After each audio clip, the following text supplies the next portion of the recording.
She married a human to stop a war, only to discover why his kind is banned. The war had stretched across the galaxy for decades, a brutal conflict that had swallowed entire planets and left the conquered's fleets exhausted.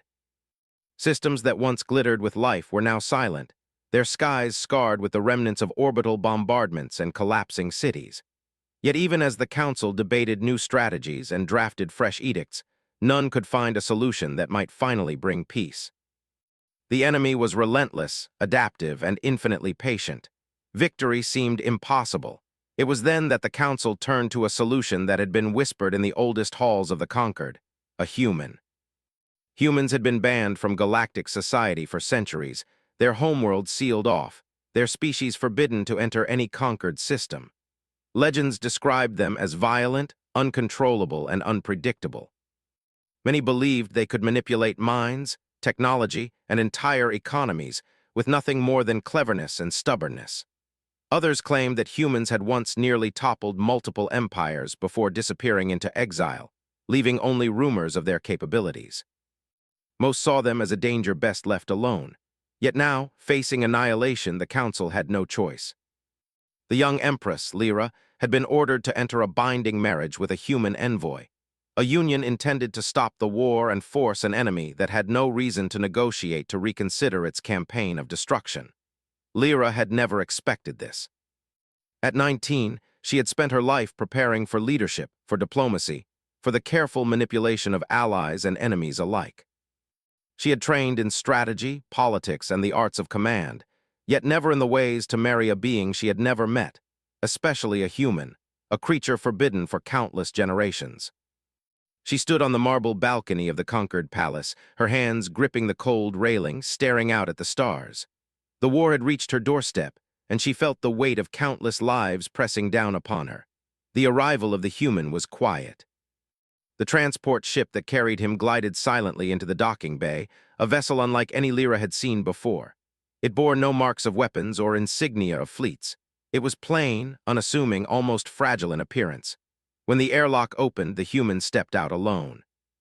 He was neither tall nor imposing. His brown hair fell slightly into his eyes, which were clear and steady. His posture was relaxed, but there was an undeniable presence about him. He did not wear armor, nor did he carry any visible weapon. Yet every guard in the bay instinctively straightened, every officer held their breath. Lyra's first impression was confusion. She had expected a warrior, a fanatic, perhaps someone who would sneer or demand respect through force. Instead, she found someone who looked almost human. His voice, when he spoke to the Council, was calm, measured, and polite. He introduced himself simply: Evan. The human envoy had been sent alone, unaccompanied by soldiers, advisors, or even communication officers. It was unprecedented, and the Council muttered in suspicion. "You must understand," one counselor said sharply, "the human species is banned for a reason. They are unpredictable, dangerous. How can we trust one of them to negotiate peace?" Evan smiled faintly, an expression that was neither arrogant nor fearful. "I am here to do one thing," he said, "to stop the war." His tone carried no threats, no promises of domination, only sincerity. The marriage ceremony was brief, observed by the entire Council and recorded for history. Lyra's hand brushed against Evan's as the vows were exchanged, and she felt an unexpected steadiness in his grip, a confidence that came not from authority but from understanding. The treaty activated immediately, and the war began to pause. Battles that had raged for years suddenly halted, fleets retreated, and enemy commanders were forced to reconsider their strategies. Yet whispers spread quickly among the Council and citizenry alike. If humans were so harmless, why had they been banned? In the days that followed, Lyra attempted to study Evan. She expected resistance, arrogance, or secrecy. Instead, she found patience, curiosity, and humility. He asked questions about conquered society, about culture, about science and philosophy. He did not ask about military tactics, the state of fleets, or confidential operations. He was observant, noticing small details others overlooked: the way servants moved through the palace, the subtle interactions between counselors, the patterns of diplomatic protocol. Some counselors grew uneasy. "He is too quiet," one muttered during a meeting. "Too calm." That is how danger hides. But Evan was no stranger to suspicion. He met every test with patience and insight. During a diplomatic visit to a hostile system, representatives of the enemy attempted to provoke him. They insulted his species, threatened him with weapons, and staged accidents designed to test his reflexes. Evan did not attack, did not retaliate, and did not show fear. Instead, he diffused each situation with logic, reasoning, and subtle persuasion. He guided conversations away from conflict, exposed lies with evidence, and redirected anger toward solutions rather than aggression. Lyra watched in awe and confusion. She had never encountered a being who could command respect without authority, who could change the mood of a room without raising a hand, who could survive hostility with calm rather than force. It was unsettling, almost impossible to categorize. One evening, as the twin suns set over the palace horizon, Lyra and Evan walked along the balcony. She asked quietly, "Why are humans banned? What did your kind do to the galaxy that we fear so much?" Evan looked at the stars, his expression thoughtful. "Humans were never truly violent. We were feared because we adapt too quickly, too completely. When humans are challenged, we study, we learn, we change, and we act in ways others cannot predict.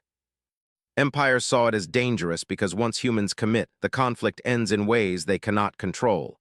Lyra frowned. "You mean you are capable of winning wars?" Evan nodded slowly. "Not by destruction, by understanding. By making choices that leave no room for further conflict. That is what your leaders fear. Humans are not merely weapons, they are solutions." The revelation both fascinated and frightened Lyra. She realized that the galaxy had been denying itself a kind of intelligence and strategy far beyond anything the conquered had ever cultivated. Yet she also understood why humans had been banned. Their capabilities threatened every established order. The following days were tense. Rogue fleets continued to test the ceasefire, believing the human marriage was a political bluff, while counselors debated secretly about whether Evan could be trusted. Lyra, however, began to notice how the human influenced every interaction without effort. Orders were given with clarity, decisions were made efficiently, and crises were resolved with astonishing precision. He never claimed authority, never demanded control, yet he guided everyone toward stability. One morning, a near-fatal explosion rocked the palace. Lyra was nearly killed by the blast that tore through one of the outer walls. Evan reacted immediately, not with violence, but with calm command. He assessed the structural damage, directed evacuation protocols, and stabilized the injured, all in a matter of minutes. No one else seemed able to grasp the scale of the danger, yet under his guidance the crisis was contained. Later, as the council debated whether to imprison or eliminate him, Lyra confronted Evan privately. "Why do you not fight back? Why do you not defend yourself or us with weapons?" she asked. "Because violence is a last resort," he replied softly. "It is not how humans survive. We observe, we plan, we act when necessary. If you rely on fear or aggression, you will only repeat cycles of war." Lyra could not help but feel a strange admiration mixed with unease. Here was a being who could have commanded armies, who could have overthrown leaders, who could have rewritten the balance of power in a week. Yet he chose restraint. She realized that this human was unlike anything she had ever known. He was dangerous, yes, but not in the way anyone had feared. His danger lay in foresight, in patience, in intelligence. That night, as the stars sparkled above the conquered, Lyra sat alone in her chamber. She thought about the countless generations who had feared humans, the wars that might have been avoided, and the power that now rested quietly beside her. She realized that the fate of the galaxy was no longer solely in her hands. It had shifted in subtle ways, guided by a species that had been forgotten, feared, and underestimated. And for the first time in decades, she wondered if peace was not only possible but inevitable, with the right guidance, the right mind, and the human at her side. The war had paused, yes, but Lyra understood that this was only the beginning. The galaxy had yet to see what humans were truly capable of, and neither she nor anyone else could predict the ripple effects that Evan's presence would unleash. What was certain, however, was that everything had changed. The conquered, its enemies, and the very structure of power in the galaxy would never be the same again. And in that quiet, starlit moment, Lyra knew that she was no longer simply an empress executing a treaty. She was part of something larger, something that might finally end centuries of conflict. Yet the question remained, could the galaxy survive the revelation of why humans were banned in the first place? Days passed since the human envoy, Evan, had arrived at the conquered palace. The war had slowed, but the uneasy calm was heavy with tension. Lyra could feel the distrust in every corridor, in every council chamber, even in the quiet whispering of servants. No one understood Evan, and everyone feared him. The council debated constantly behind closed doors. Some saw him as a tool, others a threat too great to tolerate. Lyra, however, had begun to notice something different. Evan was not only calm and measured, he was extraordinary in ways that no one had anticipated. He moved through the palace with quiet confidence.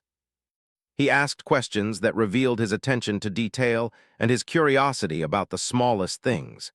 How the kitchens managed rations, how the council communicated secretly, how courtiers betrayed each other without anyone noticing.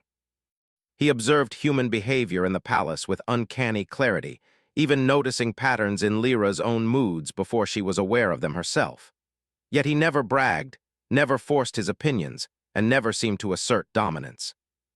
It was subtle, almost invisible influence, but it was there. One morning, the council arranged a demonstration to test Evan's abilities. Envoys from neighboring systems, some loyal, some openly hostile, gathered in the grand hall. They presented him with a series of threats, verbal insults, misleading information, and even subtle gestures meant to provoke anger. The human responded to none of them with hostility.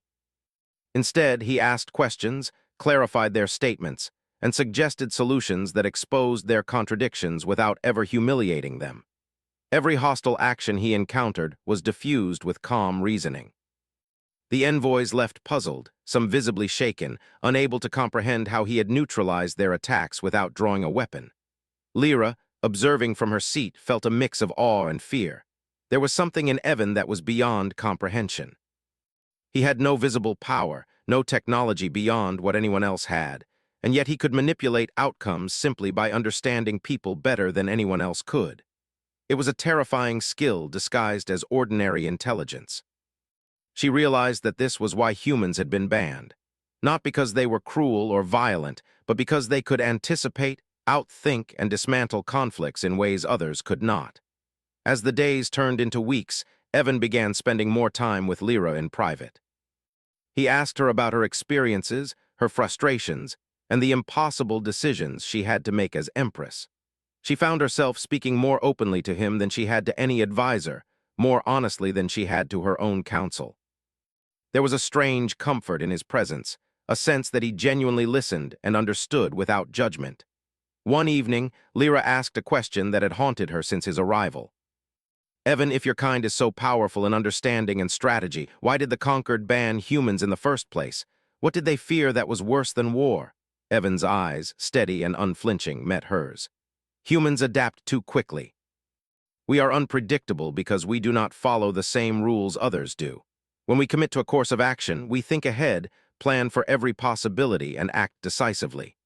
In the past, that made us seem dangerous to empires and alliances. They feared not our cruelty, but our ability to end conflicts permanently in ways they could not control. That is why your council banned humans.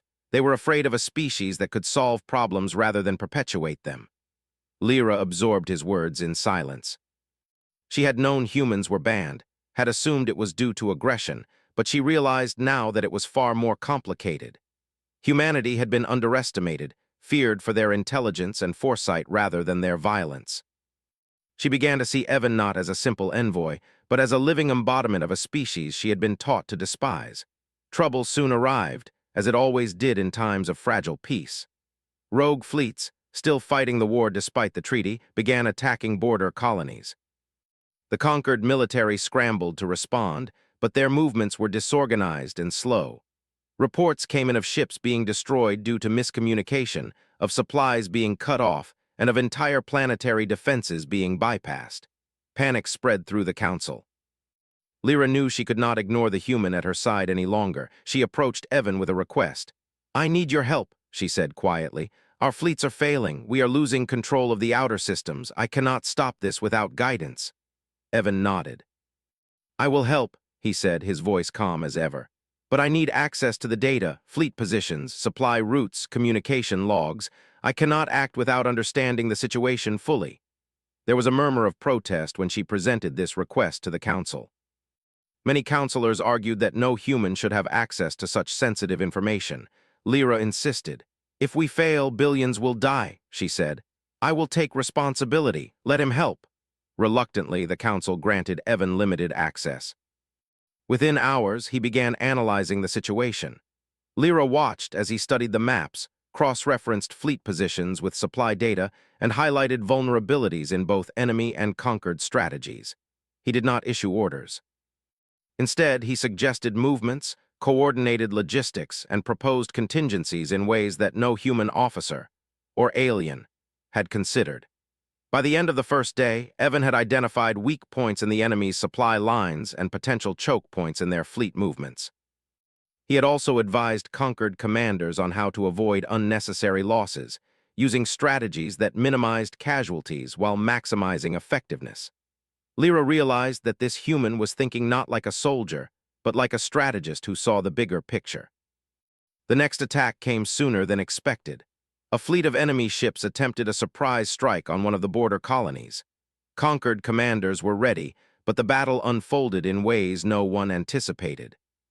Ships that had previously been overrun held their positions, supply lines were reinforced automatically, and the enemy's plans unraveled almost before the first volley of weapons could fire. Evan had predicted every move. Lyra watched as commanders followed his guidance, sometimes questioning it, but ultimately seeing the results for themselves. When the battle ended, the human had not fired a single shot himself, yet the enemy fleet was forced to retreat. Not through destruction, but through coordination, foresight, and understanding. Lyra felt a shiver run down her spine. This was why humans were banned. They did not need to fight to win. They simply made victory inevitable. The council, once skeptical, could no longer deny Evan's value. Secretly, some began asking him questions, hoping to understand his thought process. Others whispered about whether humanity should be allowed back into the galaxy, whether their exile had been a mistake. Lyra, however, realized that understanding humanity was dangerous in itself. Once people realized the truth, the balance of power would shift irreversibly. Amidst all this, Lyra and Evan's relationship deepened. They shared quiet conversations about morality, the cost of war, and the responsibilities of leadership. He was not a lover in the conventional sense, nor was he a political manipulator. He was simply there, calm and steady, a presence she could rely upon when the world around her was collapsing. She found herself trusting him more than anyone she had ever known. One night, while reviewing the latest intelligence, Evan looked up at her. "You have a gift," he said softly. "You see possibilities most leaders ignore, but you cannot see everything alone. That is why humans in the past were feared. We act to fill gaps others cannot." Lyra nodded, understanding the weight of his words. She felt both hope and fear. With him at her side, the war could be ended, but the galaxy would never be the same. The humans, long banished and misunderstood, were now key to survival, and survival demanded far more than just obedience or loyalty. It demanded adaptation, insight, and courage, the very traits that humans had been feared for centuries. As the week ended, another message arrived from the enemy. They were confused, unsettled, and increasingly cautious. Their attacks were slower, less coordinated. Rumors began to spread among the commanders. Something about the human envoy was different. He did not attack, he did not threaten, and yet every action he took led to their plans collapsing. Lyra understood what was happening. Humans did not need to fight in conventional ways. They were clever, adaptable, and relentless in their problem-solving. The enemy, unprepared for such thinking, was already losing, and the conquered, guided by Evan's insight, was beginning to regain control. Even as the peace held tenuously, Lyra knew the real challenges were only beginning. Rogue fleets would continue to test the treaty.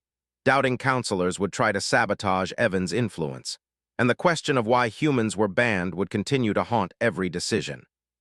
But for the first time, she felt a sense of possibility. With Evan at her side, Lyra saw a path through the chaos. Not a path of destruction, not a path of conquest, but a path where intelligence, patience, and understanding could triumph over fear and violence. It was a new way of thinking, a new approach to the galaxy that no one had seen before. And it was human. The stars shimmered over the palace that night as Lyra gazed out into the vast expanse. She thought of the humans who had been exiled, feared, and misunderstood. She thought of Evan, calm and unshakable, guiding the conquered through uncertainty with nothing more than insight and determination. And she realized that the galaxy was on the brink of a transformation. Humans had returned, not as warriors, not as conquerors, but as something far more powerful. They were the ultimate problem solvers, the species who could see beyond the immediate, who could understand consequences before they happened, and who could end wars without firing a single shot. And Lyra understood with chilling clarity that the galaxy would never forget this human. The galaxy was changing, though few realized it yet. The war, long thought endless, had begun to falter. Enemy fleets were hesitant, commanders confused, and supply lines that had once been secure were now vulnerable. Lyra watched from the palace as Evan quietly reshaped the course of history without ever picking up a weapon. His methods were subtle, almost invisible, but the results were undeniable. Evan spent long hours in the command center, reviewing fleets, planetary defenses, and enemy strategies. He did not act out of pride or desire for recognition. Every suggestion he made, every plan he outlined, focused on minimizing loss while maximizing efficiency. Lyra often marveled at his ability to anticipate outcomes, predicting enemy movements hours, even days in advance. It was not magic or technology, it was understanding. He understood patterns, behavior, and decision-making better than any artificial intelligence or military algorithm the conquered had ever built. One morning, an urgent alert arrived. A major colony on the Outer Rim was under attack, a critical supply hub that, if lost, would cripple the conquered's operations. Panic swept through the council. Commanders shouted over one another, arguing about reinforcements, defensive strategies, and evacuation plans. Lyra felt the familiar tightness in her chest. She had grown accustomed to crisis management, yet even she was overwhelmed by the scale of the threat. Evan stepped forward calmly. He asked to see every available fleet, civilian transport, and resource in the system. He did not order troops himself. Instead, he asked questions, sought information, and quietly built a model in his mind of how the attack might unfold. His calm presence immediately drew attention. Officers who had been shouting moments earlier stopped, realizing that the human might see something they could not. Hours later, he presented a plan. It was unconventional. Rather than meeting the enemy head-on, Evan suggested using the terrain, timing, and enemy psychology against them.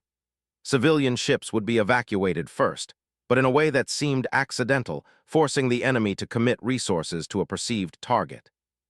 The conquered fleets would create controlled gaps, drawing enemy forces into vulnerable positions.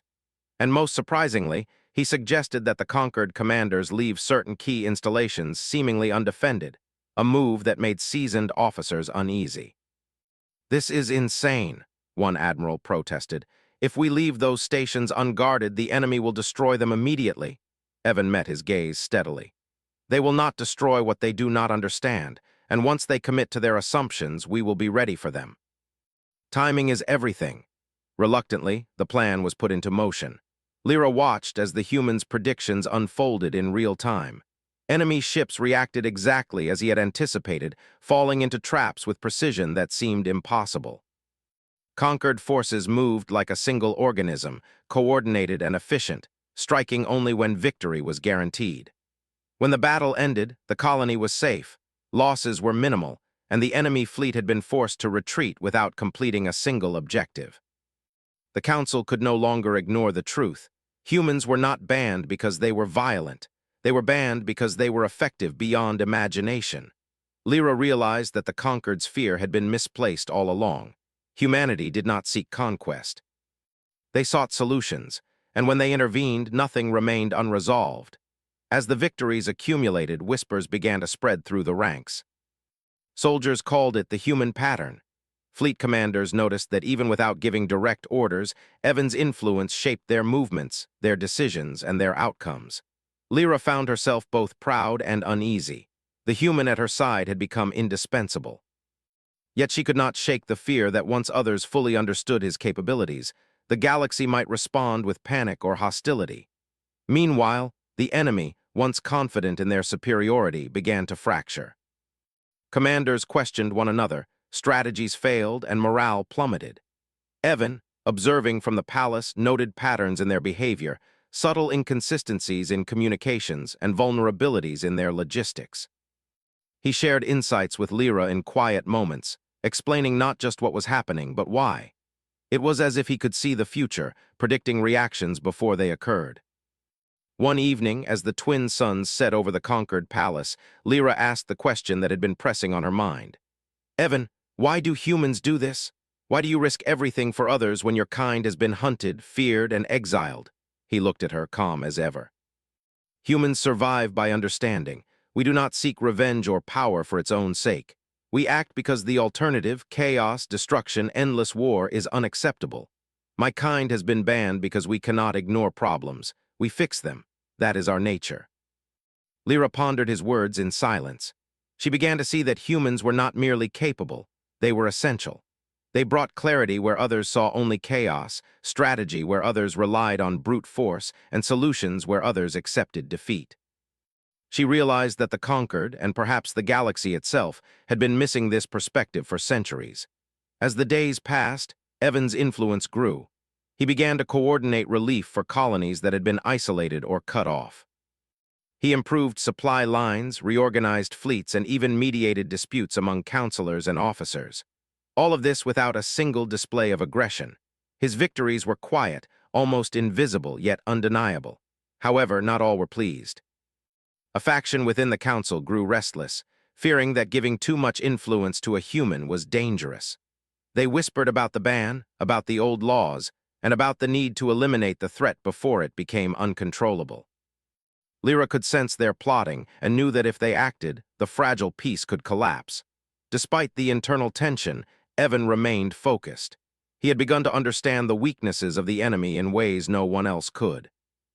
Their supply lines, fleet coordination, and command structures were all vulnerable, not because of military strength, but because of human error, hubris, and predictability. Evan did not exploit these weaknesses with violence. He guided, predicted, and influenced outcomes so that the enemy's plans unraveled naturally. One day, a scout ship brought alarming news. A fleet larger than any previously encountered was moving toward a critical planet. Panic swept the council. Lyra could see the fear in every face, yet Evan remained calm. He studied the fleet's composition, supply levels, and likely strategies. Then he outlined a plan that seemed almost too simple. Allow them to advance, create controlled bottlenecks, and use psychological pressure to force surrender without a single battle. The council balked. "This is madness," an admiral shouted. "If we do nothing, they will destroy everything." Evan's reply was quiet but firm. "If we act recklessly, everyone dies. If we act carefully, we can stop them without unnecessary loss.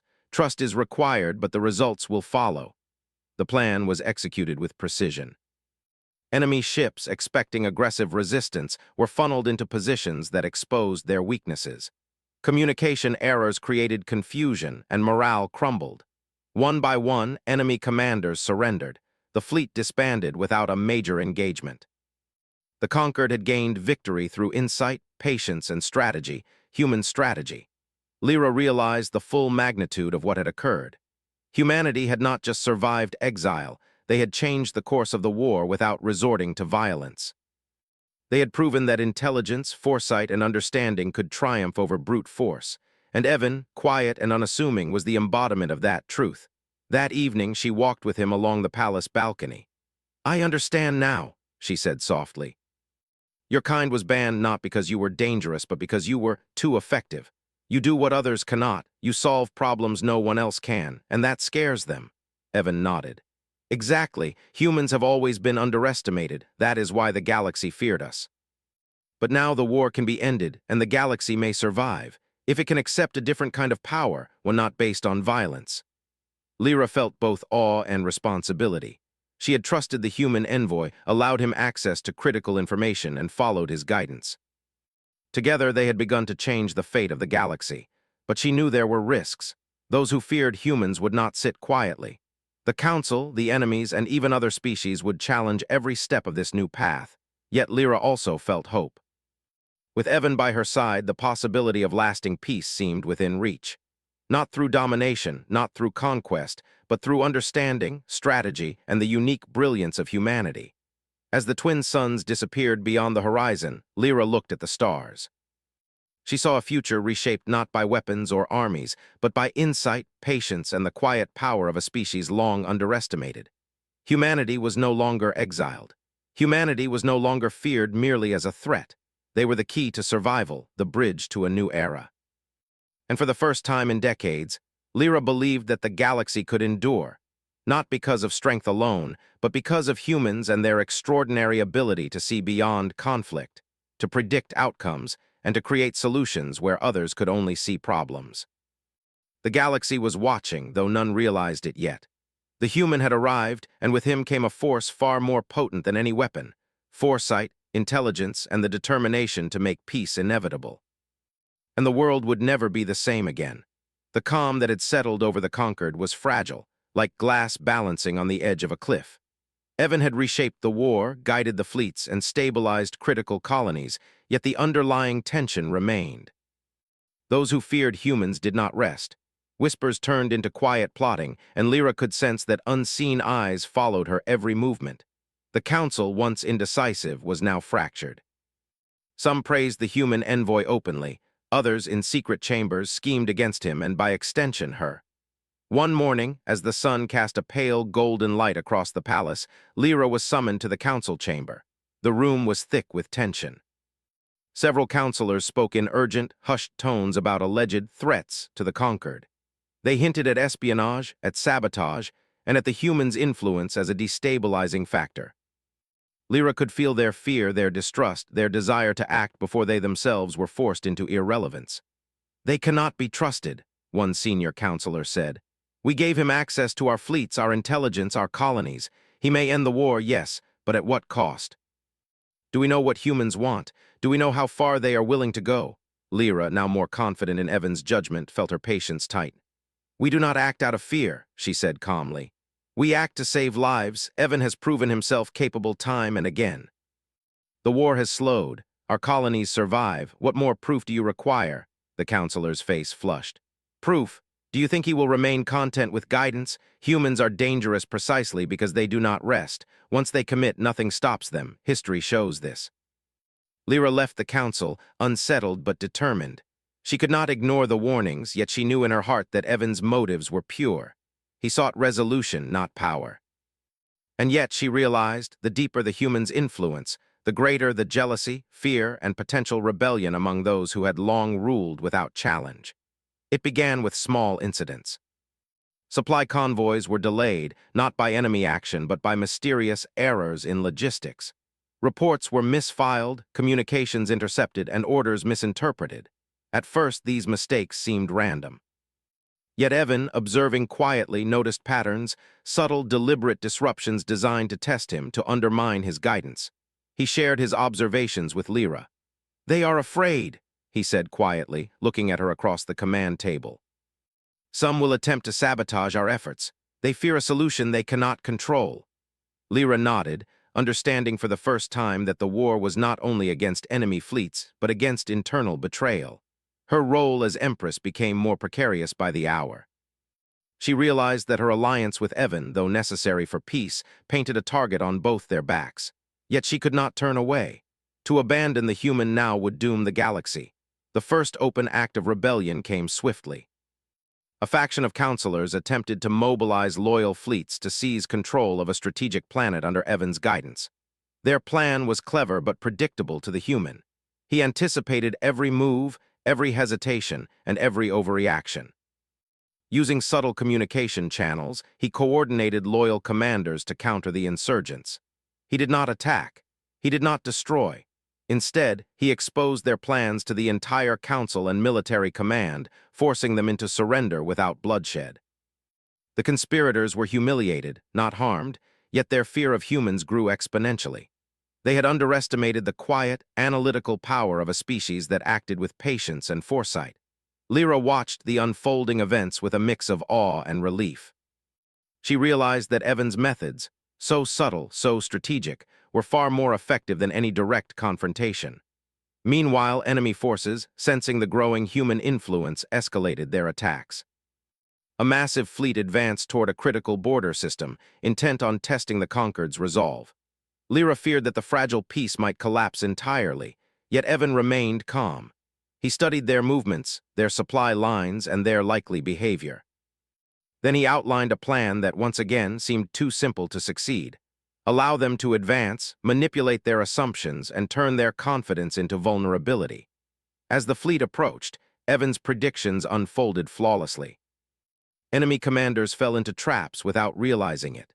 Supply ships were redirected, creating bottlenecks. Communication errors sowed confusion, and morale collapsed as officers realized their plans were unraveling in ways they could not anticipate. Conquered forces followed Evan's guidance to the letter. No ship fired unnecessarily, no unnecessary lives were lost, and yet victory was achieved. The enemy fleet surrendered without a major battle. Lyra's confidence in the human envoy grew, but so did her awareness of the dangers surrounding them. The Council's conspirators were still at large, seeking opportunities to regain control. The enemy would continue testing the limits of their strategy. And the galaxy itself was uneasy, uncertain how to react to the unprecedented power a single human could wield through intellect alone. One night, in the quiet of the palace gardens, Lyra approached Evan. The stars reflected in his calm eyes as he reviewed maps and fleet reports. "Do you ever tire?" she asked softly. "Of guiding fleets, predicting outcomes, and managing lives, you carry so much on your shoulders." Evan shook his head. "I do not see it as carrying a burden. I see it as responsibility. Humans have always been tasked with solving problems. Our exile was meant to limit our influence, but the galaxy has called us back. I only do what is necessary." She studied him, noting the quiet determination in his expression. "And if they turn against you, if the Council acts against us?" Evan's gaze did not waver. "Then we will respond in ways they cannot expect. Humans do not seek conflict, but we do not shy away from it when necessary. That is why your people feared us. That is why they banned us." The next days were a test of trust and patience. Rogue fleets attempted coordinated strikes against critical supply hubs.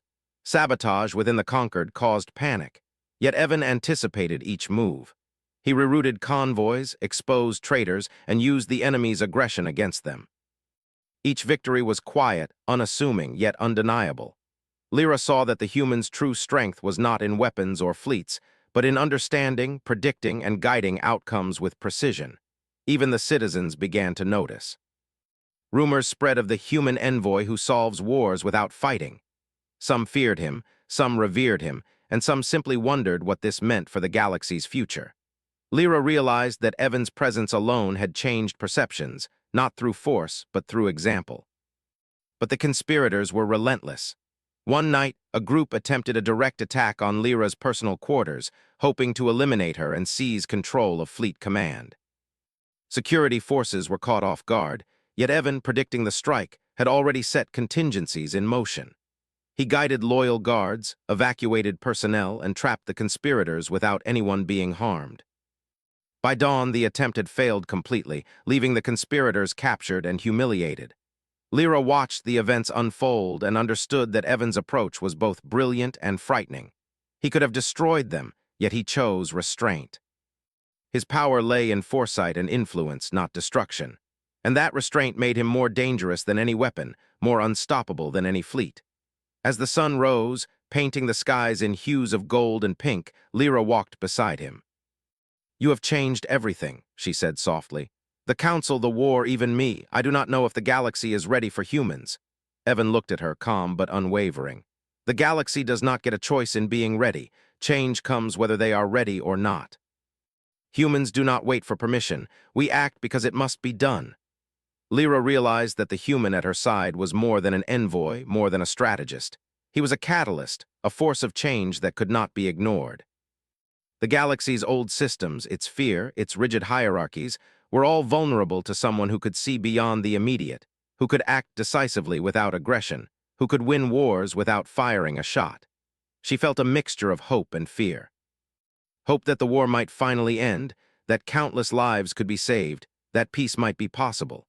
Fear that the very power that brought salvation could also provoke panic, rebellion, or destruction if misunderstood. Humans, she realized, were not merely a species. They were a new paradigm, one the galaxy had not faced in centuries. And Lyra understood that the coming days would be the ultimate test. The Council's conspirators would try again. Enemy forces would continue to challenge every strategy. And the true extent of human capability, the combination of patience, foresight, and moral clarity, would begin to reveal itself in ways that no one could fully anticipate. Yet Lyra also knew this. With Evan by her side, there was a path forward. Not a path of conquest or domination, but a path of understanding, strategy, and careful action. The war could end, and the galaxy might survive not through force, but through human ingenuity and insight. The stars over the conquered palace shone brightly that night, silent witnesses to a quiet revolution. The human envoy had already changed the course of history. He had stabilized fleets, saved lives, and outsmarted enemies without violence. But even as peace held, new challenges were rising.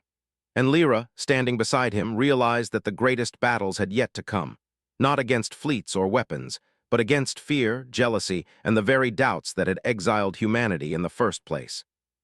The true test of the human presence in the conquered was only beginning. The galaxy held its breath. The war that had raged for decades, that had scarred entire worlds and left millions in ruin, was teetering on a fragile edge. Evan had guided fleets, exposed conspiracies, and stabilized colonies without ever drawing a weapon. Yet his work was far from finished. The enemy, sensing the growing influence of humans, had consolidated a massive fleet for a final push, hoping to break the conquered once and for all. Lyra stood on the balcony of the conquered palace, looking out at the stars. She could see the tension in every fleet report, every council communication. The enemy would strike soon, and the council was torn between panic and disbelief. Some still argued that Evan's methods were too unconventional, that humans could not be trusted. Others quietly recognized the truth. The human envoy was their only hope. Evan approached her silently. "The enemy is moving faster than we anticipated," he said. "But their choices are predictable. They rely on patterns, assumptions, and overconfidence. We will use that against them." Lyra nodded, feeling the weight of responsibility pressing down on her shoulders. "And the council?" she asked. "Will they follow your plan?" He smiled faintly. "They will. Fear and logic will guide them. They have no other choice." The human's plan was audacious. Rather than confront the fleet head-on, he suggested creating a series of controlled engagements, using misinformation, timing, and environmental hazards to fragment the enemy forces. Civilian ships would appear vulnerable, but their positions were carefully orchestrated to lure enemy commanders into mistakes. Conquered fleets would maneuver subtly, cutting off supply lines and forcing retreats without unnecessary bloodshed. As the first wave of the enemy fleet approached, Lyra watched from the command center, heart pounding.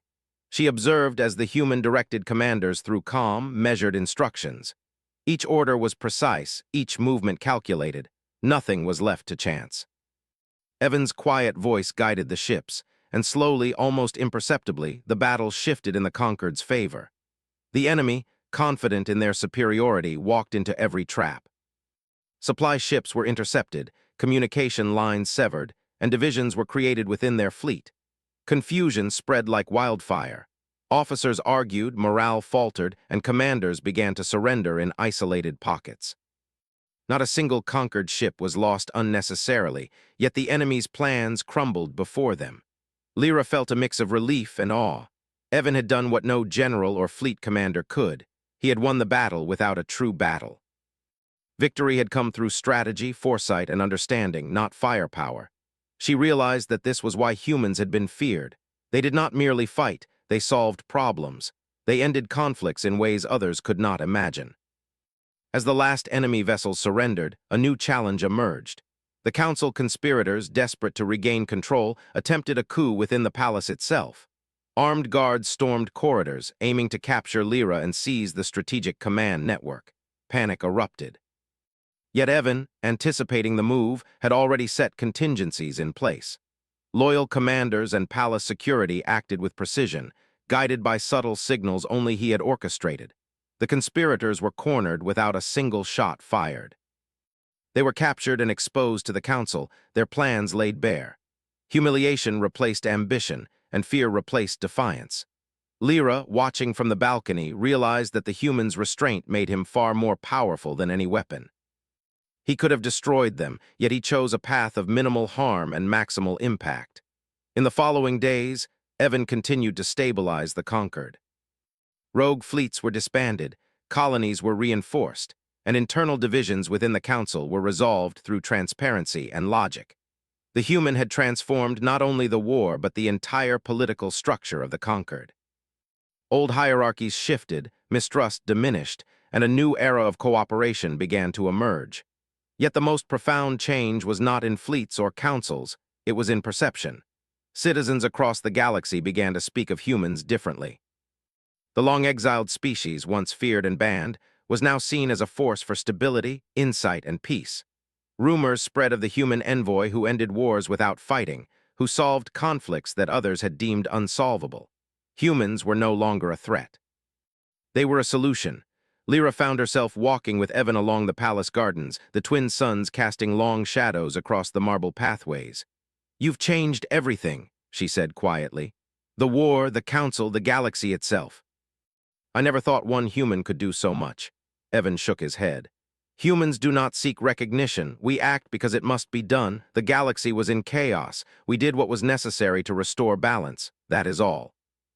She smiled faintly, understanding for the first time the true meaning of his presence. Humans were not conquerors, nor were they aggressors. They were thinkers, planners, and problem-solvers, capable of seeing far beyond the immediate, capable of predicting outcomes before anyone else could. And in a universe driven by fear, aggression, and pride, that ability was nothing short of extraordinary. The conquered council, now free from internal threats and stabilized by Evan's guidance, gathered to formalize the end of the war.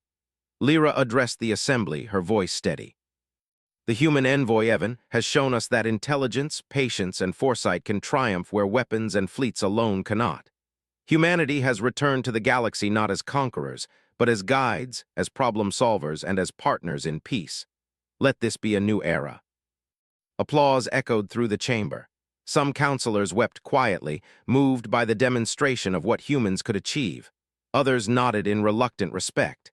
Even the most skeptical could not deny the transformation that had occurred. Lyra, standing beside Evan, felt a profound sense of hope. Yet the human did not revel in the praise. He remained calm, focused, and measured. His work was not finished, but the largest threats had been neutralized. He looked at Lyra and said, "This is only the beginning. The galaxy can now rebuild, but it must do so with understanding and foresight. Humans will help guide, but every species must also act responsibly. Peace cannot be forced, it must be created." Lyra understood. Humanity's presence was not a guarantee of control. It was a demonstration of what could be achieved when intelligence, patience, and moral clarity guided action. She realized that the conquered had been given more than a human envoy. It had been given a model for how to lead, how to resolve conflicts, and how to survive in a galaxy that had long been consumed by fear and aggression. As days turned into weeks, the rebuilding began. Colonies once ravaged by war were restored, trade routes reopened, and diplomatic relations long severed were mended. The human envoy continued to offer guidance, not dominance. He taught commanders, advisors, and citizens alike how to think strategically, anticipate consequences, and value life above all else. Lyra observed the changes with awe. Humanity, once feared and exiled, was now at the center of a transformation that extended far beyond military victories. The species had shown that strength was not measured by weapons, but by intelligence, insight, and the courage to act for the greater good. The final moment of the war, the surrender of the last enemy fleet, became legend.